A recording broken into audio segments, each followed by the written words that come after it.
आज का हमारा जो क्वेश्चन है 2015 में यूपीएससी में पूछा हुआ है। क्वेश्चन देखो, स्टेटमेंट बेस्ड है। Consider the following statements. The Rajya Sabha has no power either to reject और to amend a money bill.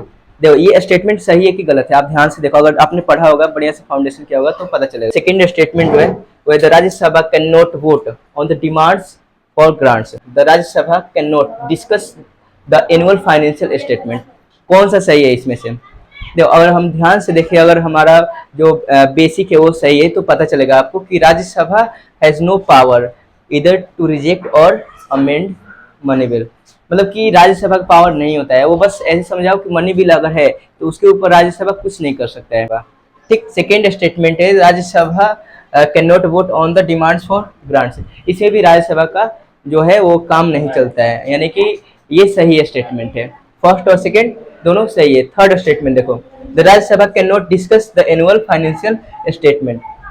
देखो राज्यसभा डिस्कस कर सकता है, यानी कि स्टेटमेंट जो थर्ड है वो क्या है, गलत है, क्योंकि ये बोला कैन नॉट डिस्कस, लेकिन राज्यसभा डिस्कस कर सकता है। और ये जो स्टेटमेंट फर्स्ट एंड सेकेंड है ये करेक्ट है, तो ऑप्शन बी इसका आंसर हो जाएगा।